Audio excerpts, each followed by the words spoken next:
ہاتھوں سے پھسل جاتے ہیں، وہ خوشیوں کے ہوں یا اداسی کے، انتظار کے ہوں یا کسی چاہت کے، لمحے ہاتھوں سے ریت کی طرح پھسل جاتے ہیں۔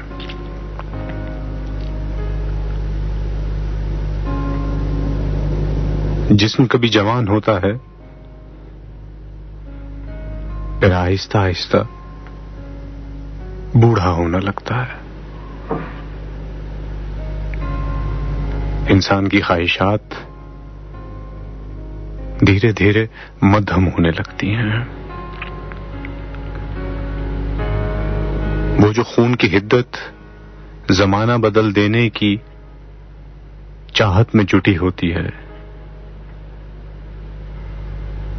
وہ آہستہ آہستہ اپنے بوڑھے جسم کے ہاتھوں تھکان کا شکار ہوتی جاتی ہے۔ دن، مہینے، سال جن کی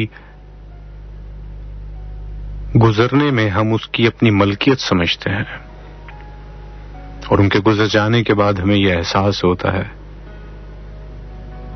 کہ اس دن، مہینے، سال کا مالک کوئی اور ہے۔ یہ وقت ہم نہیں گزار رہے، وقت ہمیں گزار رہا ہے، اور وقت ہمیں تب گزارتا ہے جب ہم وقت کی نبض پر ہاتھ نہیں رکھتے۔ ہمارا یہ رویہ سرکار کے لیے تو پریشان کن ہوگا ہی، لیکن یہ ہماری اپنی ذات کے لیے بھی بہت پریشان کن ہے۔ یہ ہمارا بھی اتنا ہی بڑا امتحان ہے جتنا سرکار کے لیے ہے۔ اس سے ثابت ہوتا ہے کہ ہم اپنے علاوہ کسی کو بڑا نہیں سمجھتے، ہم اپنے سے زیادہ کسی کو عقل کل نہیں سمجھتے، ہم اپنے سے زیادہ کسی کو بہتر مشورہ دینے والا نہیں سمجھتے۔ اور یقین جانیے، جب قوموں کے یہ احوال ہو جائیں تو ان کی زندگی سے سیکھ کا عمل ختم ہو جاتا ہے، کیونکہ خود میں وہ عقل کل بن کے زندگی سے، رویوں سے، تجربات سے سیکھ نہیں پاتے،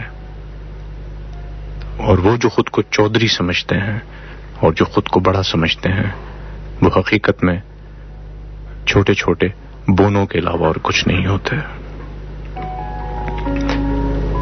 ابھی بھی وقت ہمارے ہاتھ میں ہے۔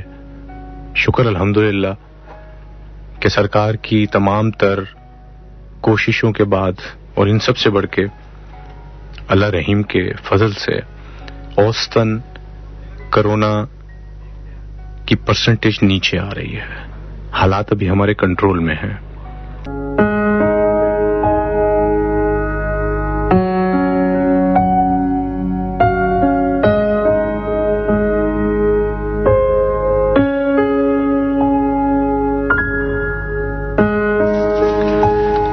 جہاں ہمارے FM 94 کے لائیو اسٹوڈیو سے حسن سید آپ لوگوں کے ساتھ۔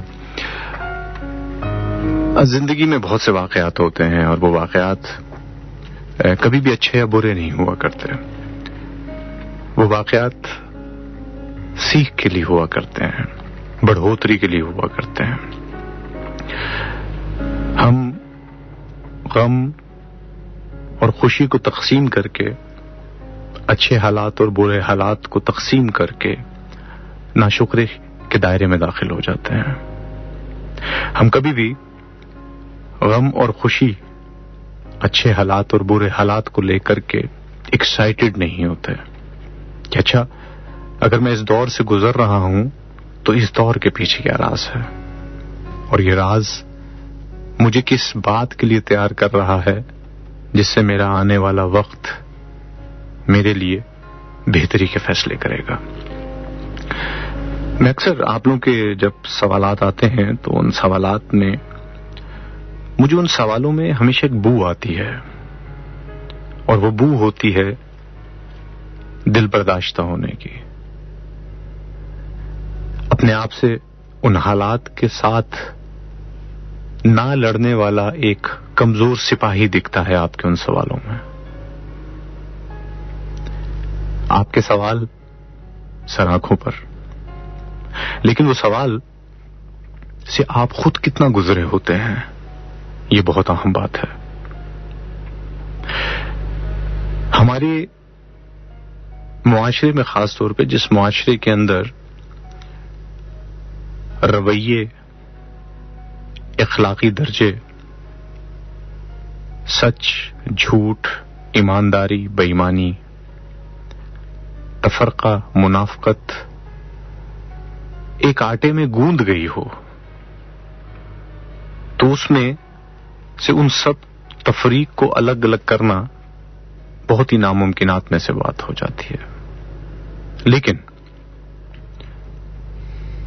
آپ اور میں جب بھی کسی مسئلے سے گزرتے ہیں، اس مسئلے کی، جیسے پنجابی میں کہتے ہیں، اگر ونڈ نکالنا ہو، اس کی تقسیم کرنی ہو، سب چیزوں کو اپنی اپنی جگہ پر رکھ کر دیکھنا ہو، اس کے لیے مشاہدے سے گزرنا بہت ضروری ہے. اور وہ مشاہدہ کسی اور حالات یا ماحول پہ ڈال کر کے نہیں، بلکہ اس مشاہدے کو اپنی ذات کے اوپر رکھ کے. وہ کیوں ایسے عوامل ہوئے کہ جس کی بنا پر آپ کو اس دل برداشتہ وقت اور لمحے سے گزرنا پڑا.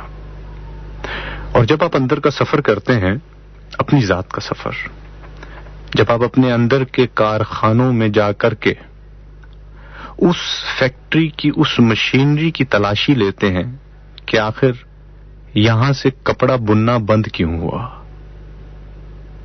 وہ کون سی جگہ تھی، وہ کون سا اسپیئر پارٹ تھا جو زنگ آلود ہو گیا. جب تک ہم ڈھنڈورا شہر میں مچاتے رہیں گے، ہمیں کسی سوال کا جواب بھی نہیں ملے گا. جواب مل بھی جائے تو ہم اس پہ مطمئن نہیں ہو پائیں گے. اور جب یہ ڈھنڈورا ہم نے اپنے اندر مچایا، جب ہم نے اس چھپن چھپائی کے کھیل کو خود سے ڈھونڈنا شروع کیا، تو پھر اندر کا نقص بھی سامنے آئے گا. اس نقص کا ٹھیک کرنے کا ہنر بھی رب العزت آپ کو دے گا. اور پھر اس کارخانے کے چل جانے کے بعد آپ کو لو نہیں، خوشگوار زندگی اور خوشگوار ہوا کا سامنا ہوگا.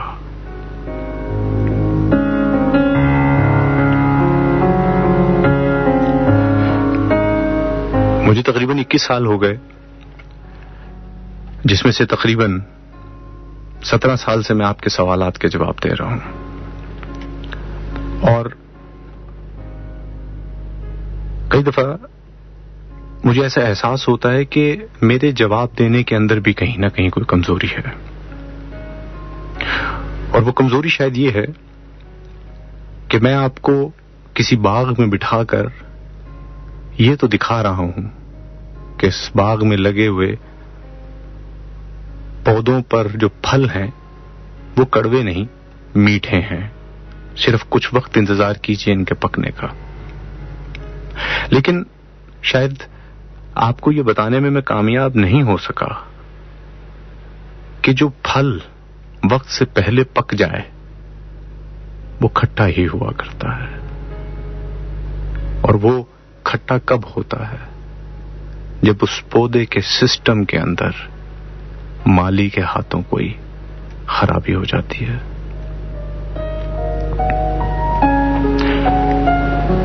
آپ اور ہم اپنے اپنے مجسمے کے مالی ہیں. آپ اور میں اپنے اپنے زندگی میں ہونے والے ہر عمل اور ہر نتیجے کے ذمہ دار ہیں. دیکھنا ہے یہ پھل وقت پر پکا یا بے صبری نے ہمیں اس پھل کو کھانے پہ مجبور کیا اور اس کھٹاس نے ہماری زندگیوں کا مزہ تتر بتر کر دیا.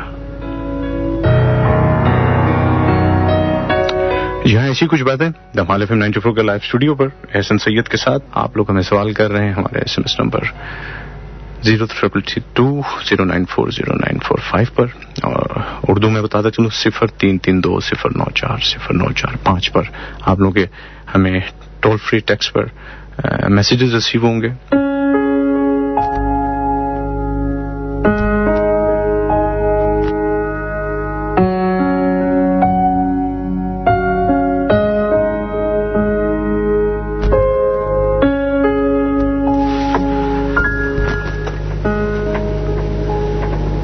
کی تقدیر بدلنی ہو تو ان سے ان کا اثاثہ چھین لو, ان سے ان کی فکر چھین لو, ان سے ان کے بزرگوں کی سوچ چھین لو, اور کبھی ان کے خوبصورت سوچ کہ مجسموں کے تعویذ کو بلاؤں کا نام دے کر اپنے سینوں میں پیوست کر لو.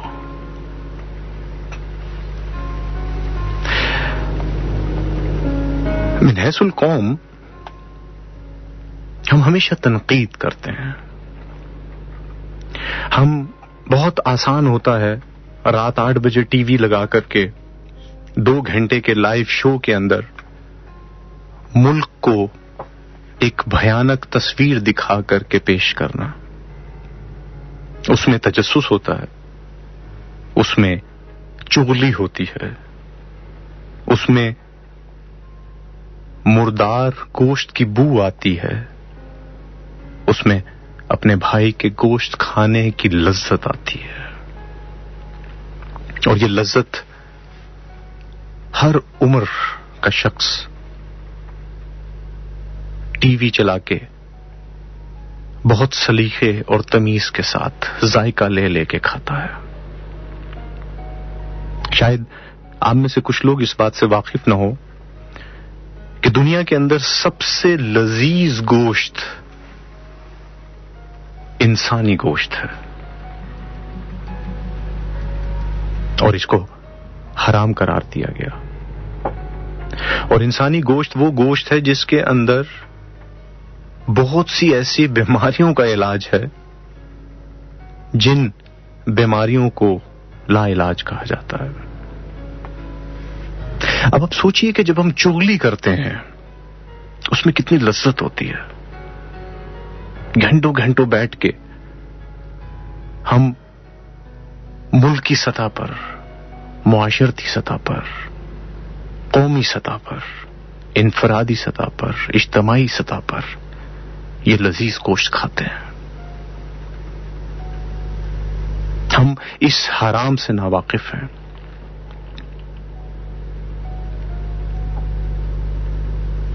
اور نتیجہ کیا نکلتا ہے ایسی قوموں کا کہ جو اس قسم کے مردار کھانے کے بعد لذت میں اتنا مصروف و مشغول ہو جاتے ہیں کہ وہ یہ بھی بھول جاتے ہیں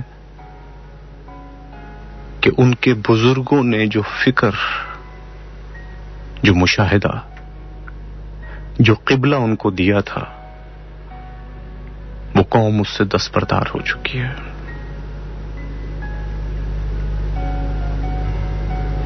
میں بات کر رہا ہوں آج ہمارے اس محسن کی جس محسن نے ایک خواب دیکھا,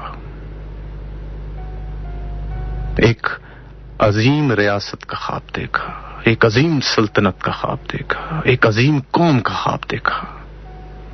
ایک ایسی قوم کا کہ جو چمکتے ہوئے ستاروں پر نہیں اپنی ذات کی چمک کی تلاش کے اندر نکل کر اس پہ کمن ڈالے گی. میں بات کر رہا ہوں اپنے اس محسن کی جس کی غور و فکر نے دنیا کے قابل ترین اور مصروف ترین شخص کو اور سب سے زیادہ معاوضہ لینے والے شخصیت کو محمد علی سے محمد علی جناح بنا دیا.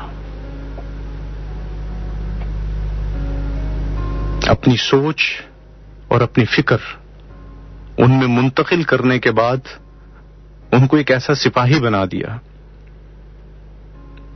کہ جن سے کسی نے کہا کہ آپ کی طبیعت ٹھیک نہیں رہتی جناح، کیوں اتنی محنت کرتے ہیں؟ تو وہ سوٹ ٹائی پہنے ہوئے ماڈرن محمد علی جناح فرماتے ہیں کہ بس میں یہ چاہتا ہوں کہ جب میں قیامت کے دن اپنے رب کے حضور کھڑا ہوں تو اللہ مجھے یہ کہے ویل ڈن جناح، تم نے بہت اچھا کام کیا. اور کچھ سازشوں نے ہمارے اس محسن کی زندگی میں بھی بہت سے ایسے القابات اور الزامات سے نوازا کہ جس سے ان کی دکانیں بند ہونے کا خدشہ تھا. لیکن ان کی دنیا سے پردہ کر جانے کے بعد ممبر کا کوئی خطبہ ان کے شعر کے بغیر مکمل نہیں ہوتا. اور ہمیں پچھلے 70 سالوں میں ہمارے اس بزرگ کا اصل اثاثہ چھین کے، جس میں غور و فکر تھی، شاعر مشرق کا نام دے کر کے آپ کو اور مجھے پھر ایک جہالت کی نیند سلا دیا.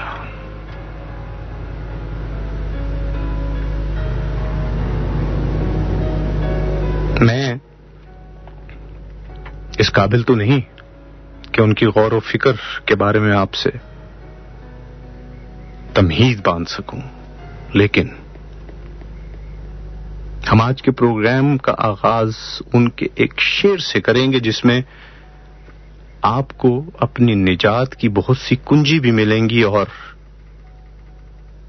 اپنے اندھیروں میں اور پستی میں جٹے ہوئے کیچڑ آلود کپڑوں کی نشاندہی بھی ملے گی. گونگی ہو گئی آج کچھ زباں کہتے کہتے، ہچکا گیا خود کو مسلمان کہتے کہتے. کیوں ہچکچاہٹ؟ جو مسلمان مشرق سے مغرب تک، جنوب سے شمال تک اپنے ہونے کا اعلان کیے بغیر سورج کی کرنوں کے ساتھ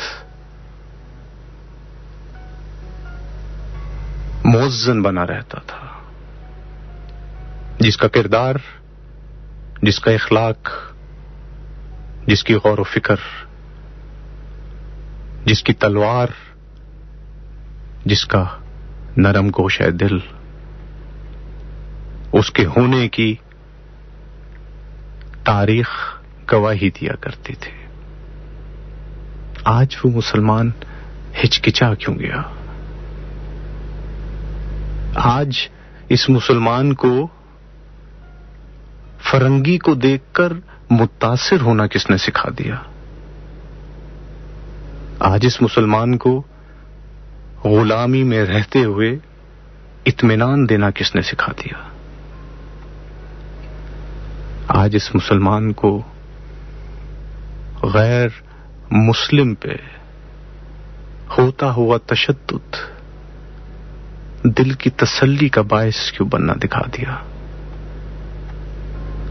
یہ ایک وہ فکر ہے جس فکر سے آپ کو اور ہمیں آزاد کر کے کچھ سازش بننے والوں نے بے ایمانی، منافقت، بد اخلاقی، غیر سنجیدگی اور ایک ڈھنڈورا پیٹنے والی مسلمانیت میں منتقل کر دیا.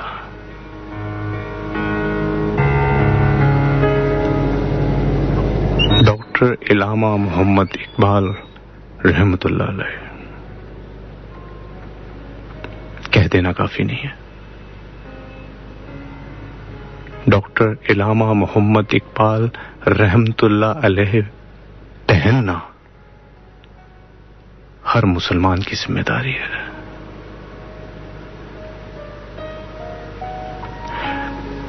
آپ اور میں کھوج میں لگ گئے دید و زیبائش عمارتوں کے پیچھے. آپ اور میں ڈھونڈنے نکل پڑے کچھ کمائی اکٹھی کر کے چمکتی ہوئی سواریوں کے لیے. آپ اور میں عزت حاصل کرنے کے لیے نوٹوں کی کھٹیوں کو اپنا بت بنانے لگے.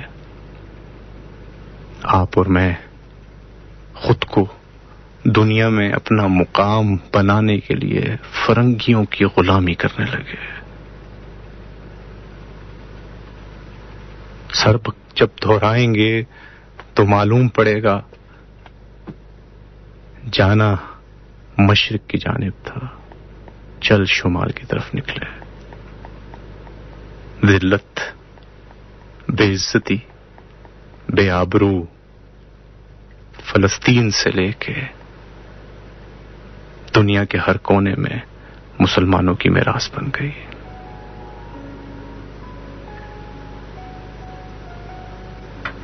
میرا یہ آج کی گفتگو کا خاص طور پہ پیغام میری اس نوجوان نسل کے ساتھ ہے جس نسل کے جسم میں خون کی حدت موجود ہے، جس کی خون کی گرمائش اس کو وہ راستہ دکھا سکتی ہے جس سے وہ چٹانوں کو چیر سکتا ہے، جس سے وہ سمندروں کو عبور کر سکتا ہے، جس سے وہ اپنی آنکھ کی ایک جھلک کے ساتھ دنیا کے نظام کو بدل سکتا ہے. یہ خواب دیدہ باتیں نہیں، اس کا ایک رویہ ہم نے آج سے 74 سال پہلے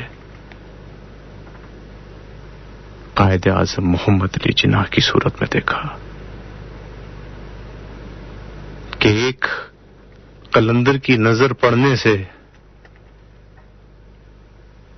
دنیا کا نقش بدل گئے. ایک قلندر کی نظر پڑنے سے اسلام کا بول بالا کرنے والوں کی ایک ریاست قائم ہو گئی. ایک قلندر کی نظر پڑنے سے فکر و عمل، وہ سیاسی امور ہوں، وہ اخلاقی امور ہوں، دنیا کی صدیوں کی تاریخ کو بدل کر اس قلندر کی ایک نظر نے ایک نظر کے ملنے سے بدل کر رکھ دیا. آج 74 سال گزرنے کے بعد سڑک پر ون ویلنگ کر کے اگر ہم یہ سمجھ رہے ہیں کہ ہم عید کی خوشیاں منا رہے ہیں تو یقین جانیے یہ شور ہماری زندہ لاشوں کے اوپر ایک ماتم ہے، اور یہ زندہ لاشوں میں پھر روح پھونکی جا سکتی ہے جس کو آپ اور میں شاعر مشرق سمجھتے ہیں. اس کو اس بزرگ کی نظر سے دیکھیے جس نے 74 سال پہلے دنیا کے اوپر ایک نقشے کی تبدیلی کر کے یہ ثابت کر دیا کہ مسلمان مصیبت میں گھبرایا نہیں کرتے.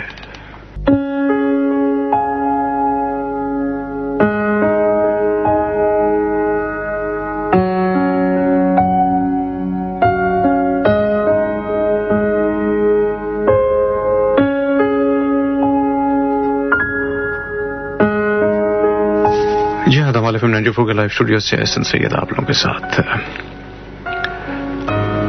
میں نے آج ایک کوشش کی ہے، بنیاد تو خیر میرے بزرگوں کی اور میرے بابا جی کی ہے، میں تو مشہوری کے لیے یہاں پر بیٹھتا ہوں، لیکن میں آج جتنے میرے سننے والے آپ سب کی بہت محبت، آپ نے ایک لمبا سفر طے کیا میرے ساتھ، سالہ سال کا سفر طے کیا. میں ان بہنوں کا بہت شکریہ ادا کرنا چاہتا ہوں جو چھوٹی عمر سے مجھے سننا شروع ہوئی، آج شادی شدہ ہو گئی، بچوں والی ہو گئی، اور وہ میرے سفر میں میرے ساتھ رہیں. لیکن میں آپ کو پوری ایمانداری سے آج ایک بات بتا رہا ہوں. اور کہتے ہیں کہ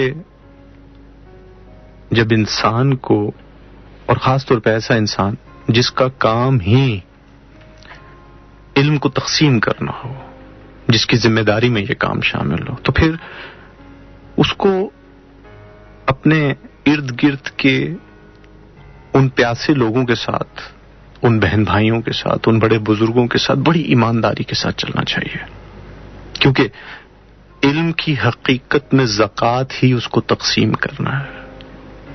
وہ جتنی تقسیم ہوگی میرے جیسے ادنا اور نادان کو اتنی ہی نوازشات ہوں گی.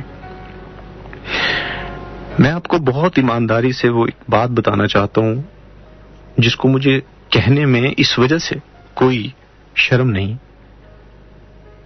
کیونکہ جس طرح آپ ایک سفر میں میرے ساتھ رہے، میں بھی ایک سفر میں ہوں. فرق کتنا تھا شاید کہ میں انجن کے بعد اس ڈبے میں بیٹھا تھا جو آگے کی چیزوں کو کہیں نہ کہیں اس منظر کو دیکھ پا رہا تھا، لیکن میں ڈرائیور نہیں تھا، انجن چلانے والا کوئی اور ہے. آپ میرے ساتھ وہ ہم سفر ہیں جو ڈبوں کی پچھلی قطار میں ہیں. میں جو آپ کو دکھاتا تھا وہ دیکھتے تھے. لیکن اب جس وادی میں یہ ٹرین داخل ہونے جا رہی ہے، اس میں آپ میرے ہم سفر ہیں. مجھے آپ کو آگاہ کرنا ہے کہ موسم کی صورتحال کیا ہے. آگے برف کے ٹیلے ہیں یا ژالہ بالی ہے یا موسم خوشگوار ہے. وہ بالکل ایسے جیسے جہاز میں بیٹھے ہوئے اناؤنسمنٹ ہوتی ہے. ہم ہر اس اناؤنسمنٹ پہ ایمان رکھتے ہیں جو ہمیں سنائی دے رہی ہوتی ہے.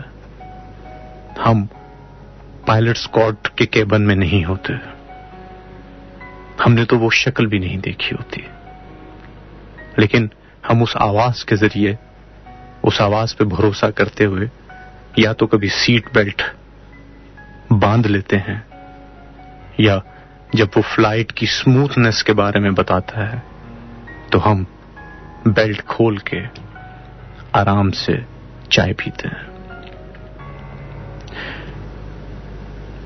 کٹھن وقت گزر چکا ہے الحمدللہ. ہم آپ 17 سال کے اس دور سے گزر کر ایک خوشگوار وادی میں داخل ہونے جا رہے ہیں. میں نے آج تک آپ کو یہ نہیں کہا کہ میرا پروگرام سننا مت مس کیا کیجیے، لیکن آج میں آپ کو اس کی تاکید کر رہا ہوں، کیونکہ میری انجن کے ڈرائیور سے ملاقات ہو گئی ہے. بہت ہی خوبصورت بارش، محبت اور شفقت کے ساتھ مجھے اپنے اس انجن میں خوش آمدید کیا گیا ہے. 17 سال کے اس پیچھے لگے ہوئے ڈبے کو آج یہ موقع ملا ہے کہ اس کا ڈرائیور کے ساتھ تعلق بن سکے، اور وہ ڈرائیور کہیں نہ کہیں مجھے انجن چلانے کی تربیت بھی دے رہا ہے. اور یہ کب ہوا؟ یہ تب ہوا جب 17 سال کے سفر میں نیچی اونچی وادیوں سے گزرتے ہوئے، خطرناک رستوں سے گزرتے ہوئے، بارش کے موسم، طوفان کے موسم سے گزرتے ہوئے، برف کے ٹیلوں سے گزرتے ہوئے، یہ ٹرین ایک صراط المستقیم کی وادی میں داخل ہو چکی ہے. میرا آج کے بعد سے اپنا کچھ نہیں ہوگا. کبھی مت سوچیے گا کہ احسن سید نے یہ بات کہی، واہ واہ کیا بات کہی. میری آج کے بعد جو بات ہوگی وہ میری نہیں ہوگی، وہ بات میرے بابا جی کی ہوگی. جس راستے کو انہوں نے مجھے دکھایا ہے، میرے اوپر بہت سا بوجھ ہے آپ کے اس سفر کا جو آپ نے میرے ساتھ طے کیا. میں چاہوں گا کہ جب کٹھن وقت ہم نے اکٹھے گزارا تو اس خوبصورت وادی میں بھی میں آپ کو اپنے ساتھ لے کے داخل ہوں، اور ہم مل بیٹھ کے وہاں پہ چہچہائیں، اکٹھے لنگر پہ کھانا کھائیں، اکٹھے ایک دوسرے سے مصافحہ کریں، اور سفر کی تھکان کو بھول کے ہر بڑھتے ہوئے کامیابی کے قدم کو خوش آمدید کہیں.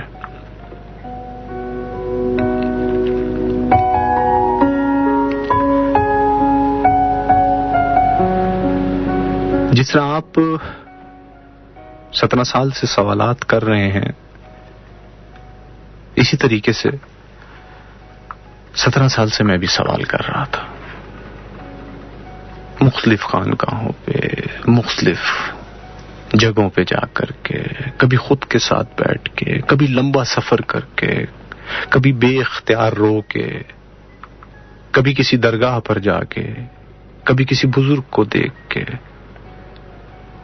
جتنے سوال آپ کے اندر تھے اتنے ہی بھٹکے ہوئے سوال میرے اندر بھی تھے، اور میں نے ان 17 سال میں کوشش کی کہ میں اپنا تو شاید مرہم نہیں رکھ پا رہا، میں آپ کے مرہم کی وجہ بن جاؤں.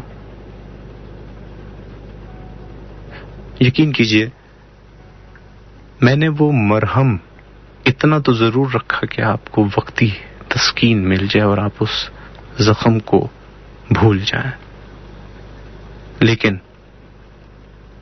وہ زخم اندر ہی اندر گہرا ہوتا چلا گیا.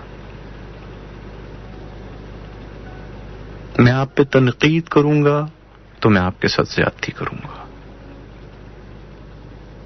ہم یہی کرتے آئے. جو غلطی میری تھی میں نے اس غلطی پہ شرمشار نہیں ہوا، تو میں نے فیصلہ کیا کہ میں دوسروں کے کاندھوں پر غلطیاں ڈال کے اپنی غلطی کو چھپا لوں. یہی کرتے آئے ہم معاشرتی اعتبار سے ایک دوسرے کے ساتھ.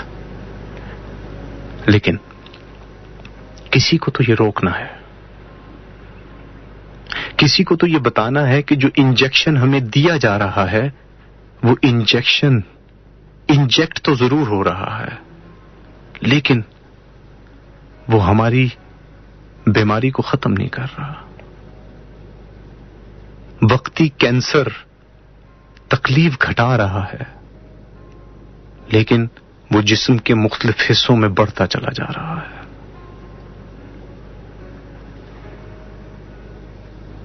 آپ جس بھی مکتبہ فکر سے تعلق رکھتے ہو، آپ جس نسل سے تعلق رکھتے ہو، آپ اسلام میں ہوں، اسلام سے باہر ہوں، بس آپ انسان ہوں، آپ سانس لینے والے ہوں.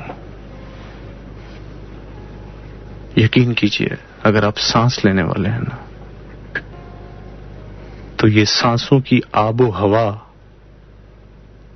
آپ کے لختے جگر میں ٹکرا کے آپ کے لہو کو ایک نئی زندگی دے گی، اور آپ کو یہ محسوس ہوگا کہ جو ڈھنڈورا ہم پورے شہر میں مچاتے رہے وہ بچہ تو اپنی بغل میں تھا. یہی ہے وہ سفر جس میں اب آپ اور میں داخل ہوں گے. اس سفر کا ایک ایک لفظ امانت ہوگی، اور وہ امانت میں آپ تک پہنچاؤں گا. میرا کام صرف ڈاکیے کا ہوگا. اس میں ملنے والی تمام خوشخبریوں کی مٹھائیاں آپ اپنے ارد گرد میں تقسیم کیجیے گا. میں صرف ڈاکیا ہوں گا.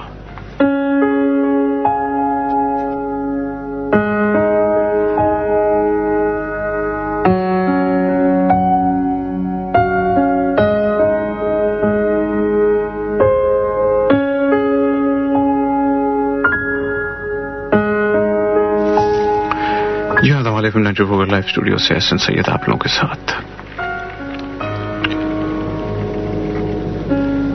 ایک واقعہ آپ کے ساتھ شیئر کرنے جا رہا ہوں پرسوں صبح کا، کیونکہ اس کے بعد مجھے آپ سے بہت اہم بات کرنی ہے.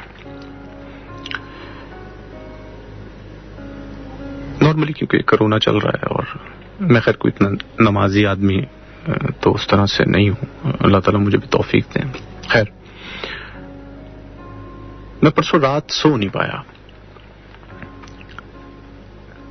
صبح کے 4 بج گئے، اذان ہوئی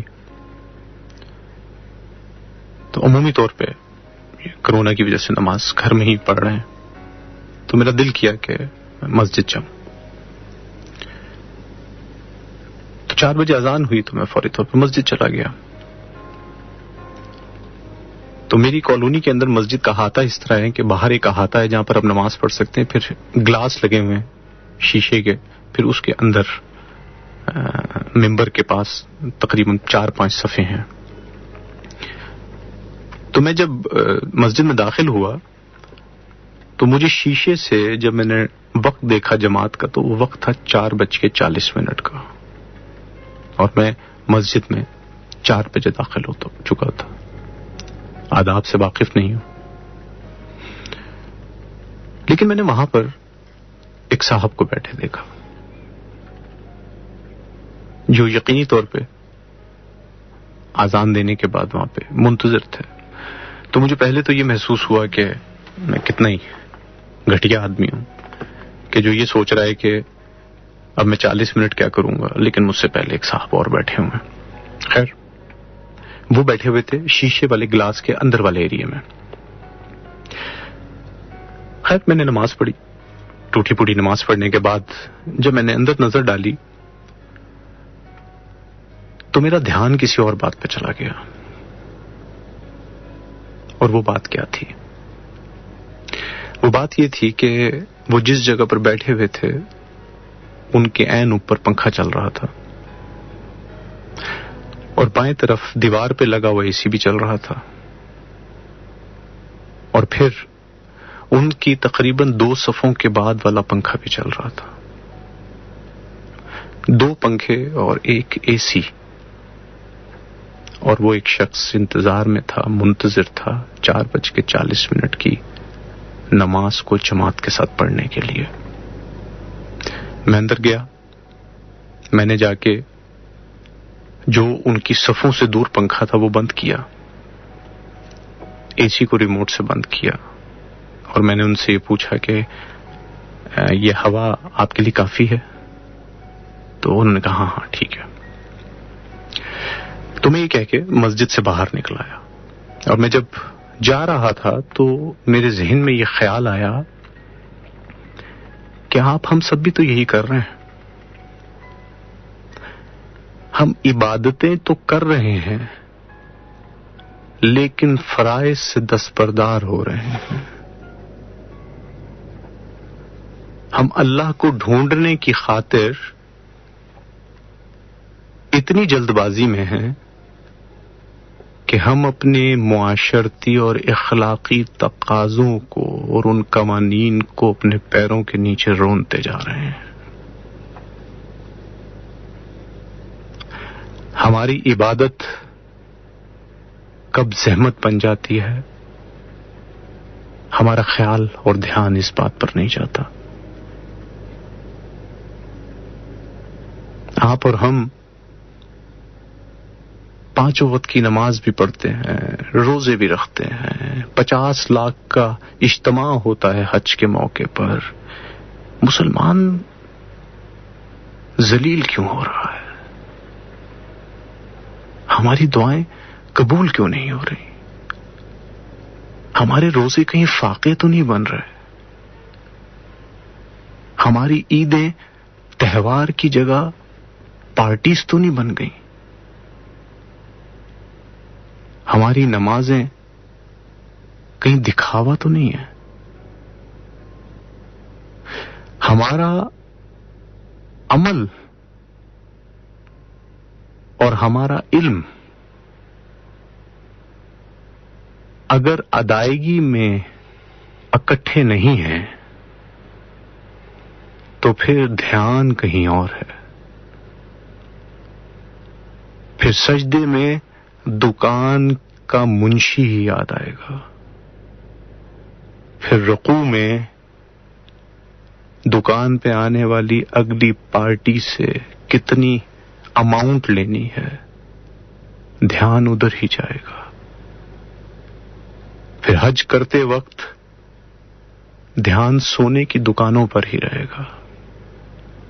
پھر روزہ رکھتے وقت افطاری کے دسترخوان پہ ہی رالیں ٹپکتی رہیں گی. ہم دین کی بیساکھیوں پر عمل کو ٹھوکر مار رہے ہیں اور ان بیساکھیوں کے ساتھ اس منزل کا ٹھیکیدار بننا چاہتے ہیں جس منزل کے راستے کے تعین سے بھی ہم واقف نہیں.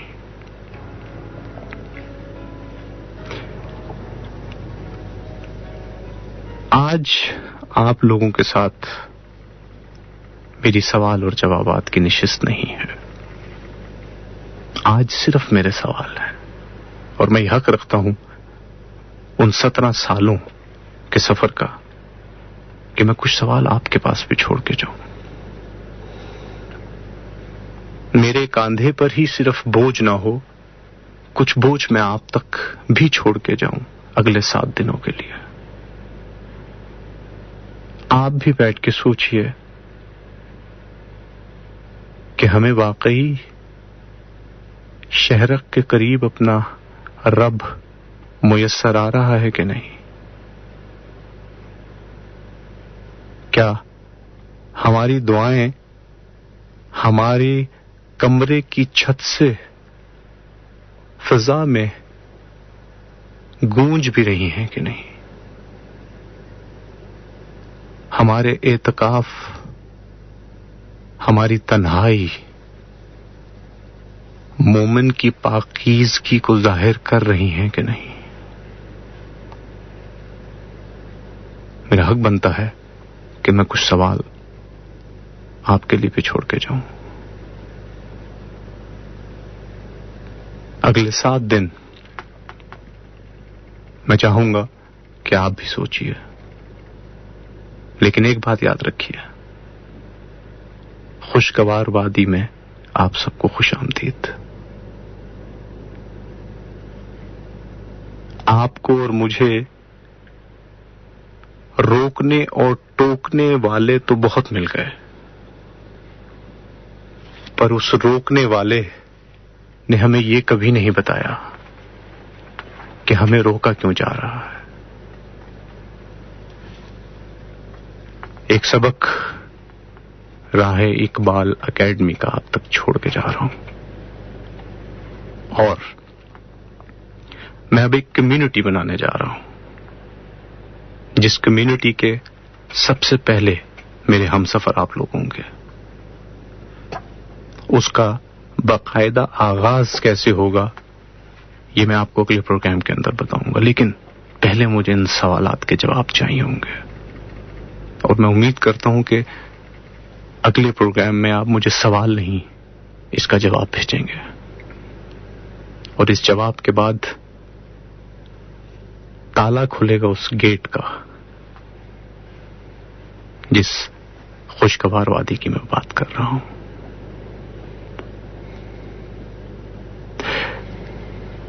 آپ کو اور مجھے سب نے یہ سمجھا دیا زنا حرام ہے، زنا کرو گے تو یہ ہوگا، زنا کرو گے تو وہ ہوگا۔ اب یہ میں آپ کو وہ سبق ہے جو بابا جی کا دینے جا رہا ہوں، اب میری کوئی بات نہیں ہے۔ کبھی اپنے آپ سے اس غور و فکر کے ساتھ یہ سوال پوچھا کہ یہ زنا حرام کیوں ہے؟ کبھی اس کی وجہ جاننے کی کوشش کی؟ یہ تو بہت اچھی طرح جانتے ہیں آپ اور میں کہ پیپسی کوک 7 اپ پینا ٹھیک نہیں ہے۔ کیوں نہیں ٹھیک؟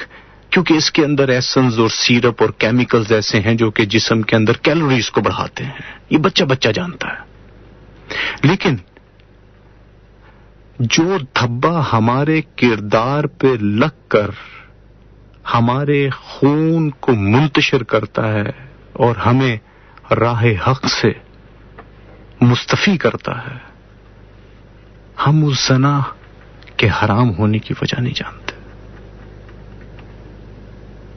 آپ کا قصور نہیں ہے، کیونکہ آپ کو ریسرچ ہی وہ پڑھائی گئی ہے کہ جس میں آپ کو وہ باتیں بتائی جائیں تاکہ آپ کا خدا نہ خواستہ دھیان اپنی حقیقی میراث کی طرف نہ چلا جائے۔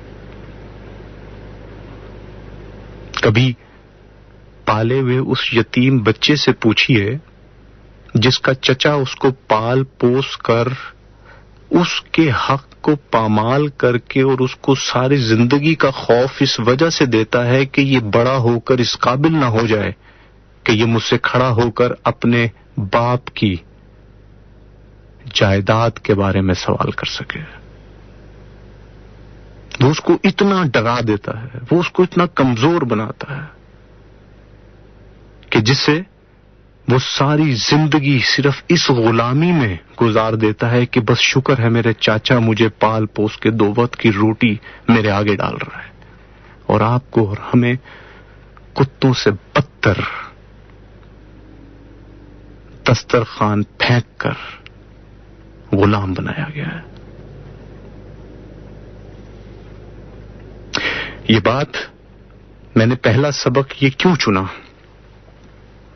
کیونکہ میری اب سے ہونے والی ساری گفتگو صرف نوجوانوں کے لیے۔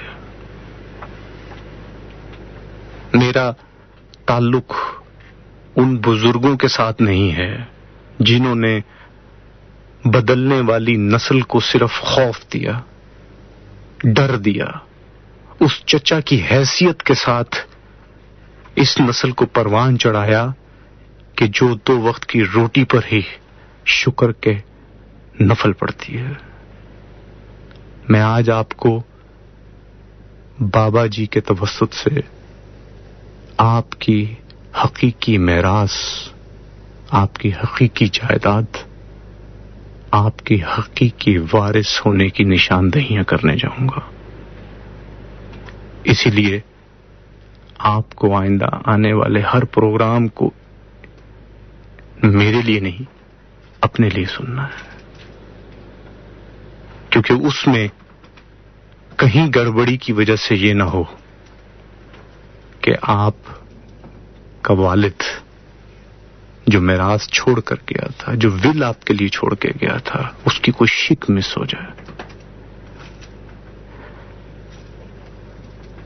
تو سنیے زنا کیوں حرام ہے۔ نر جب اپنی مادہ کے قریب ہونے کا خیال کرتا ہے تو لہو میں سیکس پیدا ہوتا ہے۔ سیکس آتش ہے، نار ہے، نار سے لہو میں ذوف ہوتا ہے، ذوف سے لہو میں موجود 9 خرب سیلز میں فساد برپا ہوتا ہے۔ یہ وہی 9 خرب سیل ہیں جو میں نے آپ کو پچھلے پروگرام میں بتائے تھے کہ جو شیطان کے بعد ایک آزادانہ گھومنے والا ابلیس ہے وہ ہمارے اندر ہے، اور وہ ہیں یہ 9 خرب سیل جو رمضان میں بھی قید نہیں ہوتے، جن کی خوراک یہ وہی مانگتے ہیں جو ہم نے پورا سال ان کو کھلائی ہوتی ہے۔ ظرف سے لوگوں میں موجود 9 خرب سیلز میں فساد ہوتا ہے. فساد سیل سے خیالات کے لہروں میں تحریک پیدا کرتے ہیں. خیالات کی لہریں کثرت کی طرف مائل ہوتی ہیں جس سے وحدانیت گم ہو جاتی ہے. یقین میں خلل آتا ہے. یقین کے خلل سے قرب الہی کی توفیق روٹ جاتی ہے. زانی ہمبستری کا حق نہیں رکھتا. عمل میں خوف شامل ہو جاتا ہے. سیکس اور خوف کے ملاپ سے بزدلی جنم لیتی ہے. بزدلی اسلام میں فتنہ بناتی ہے. فتنہ ذہن کو جھوٹ کی طرف دھکیلتا ہے.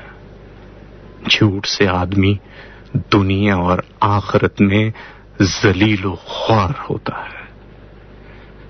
سیکس اور خوف سے آدمی کا ضمیر مردہ ہو جاتا ہے. مردہ ضمیری سے آدمی الزام تراشی میں مبتلا ہو جاتا ہے. اور الزام تراشی آدمی کو تندرستی، ناکامی، بدنامی، رسوائی، بیماری اور بے اتفاقی کے عنصر میں ڈال کر خاک میں دفن کر دیتی ہے. اور یہ خاک قبرستان والی نہیں ہے.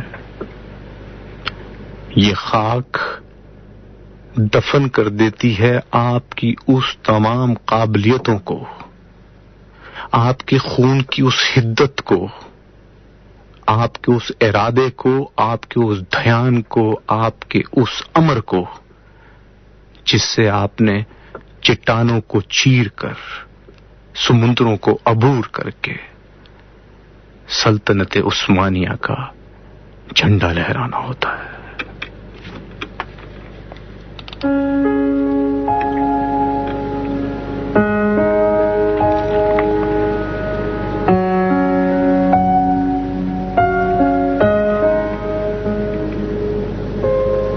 سنیے گا اس ریکارڈنگ کو،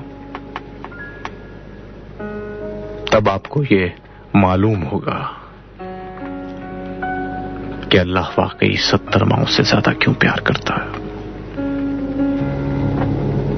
اس نے اگر زنا حرام شریعت میں دیا تو اس کے پیچھے وہ کون سا انمول موتی ہے جس کو وہ چاہتا ہے کہ یہ انسان اس کی جانکاری کرے، یہ اس سے اشرف المخلوقات بنے. اور پھر وہ عرش پر فرشتوں کی اس محفل میں بتائے کہ دیکھو یہ ہے میرا وہ مومن جو فساد کے لیے زمین پر نہیں اتارا گیا. یہ آ رہا ہے پھر میرے پاس، ذرا دھیان سے رہنا، کیونکہ اس نے پا لیا ہے وہ راز جس کو تم اس سے چھپاتے تھے.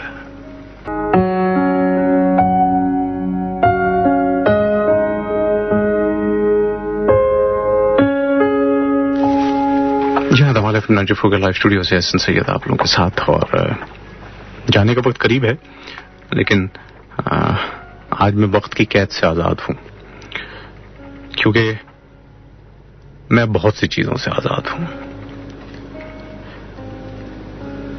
ہمارے بہت ہی پیارے، میں تو ماموں ہی کہوں گا، ہم پلے بڑے جوان ہو گئے، سردار بلال بخشی انکل، وہ اس وقت چنیوٹ میں اور وہ میرا پروگرام سن رہے ہیں.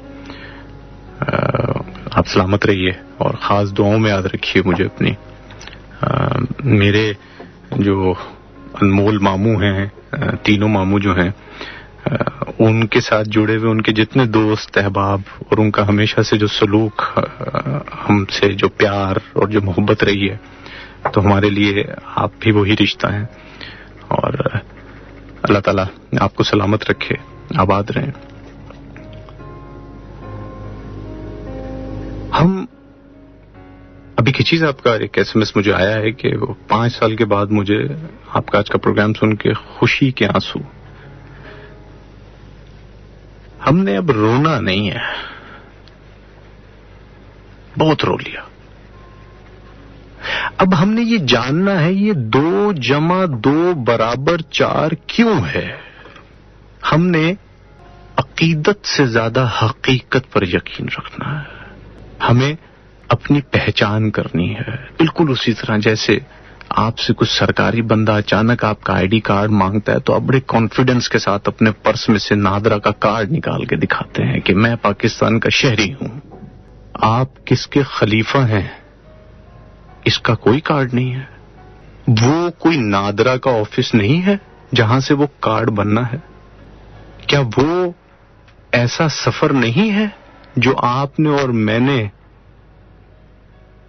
دیکھنا ہے اور اس دروازے پہ جاتے وقت ہم سے وہ کارڈ نہیں مانگا جائے گا؟ اور اگر وہ نہ ہوا تو میرے بھائیوں، نادرا کے کارڈ کے بغیر تو پاسپورٹ نہیں بنتا. آپ ایک ملک سے دوسرے ملک سفر نہیں کر سکتے. 7 آسمانوں کا سفر بغیر شناخت کے، یہ کیسے ممکن ہے؟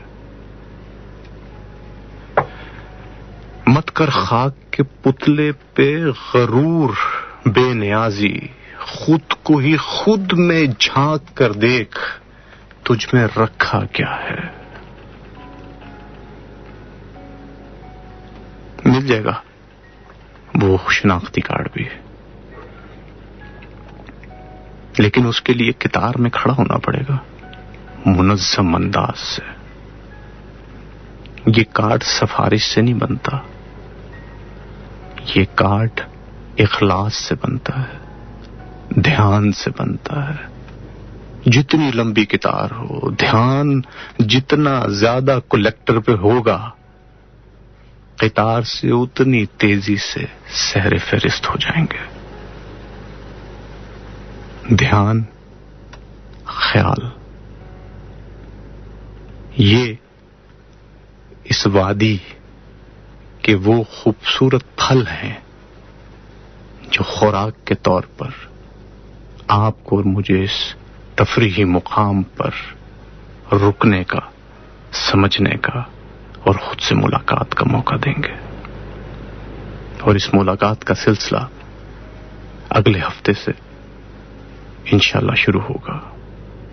مگر ہر بات کی شرط ہوتی ہے. مجھ جیسے جو کمینے لوگ ہوتے ہیں وہ جب کوئی اچھی چیز کسی کو دینی ہو تو اس سے پہلے کوئی شرط منواتے ہیں.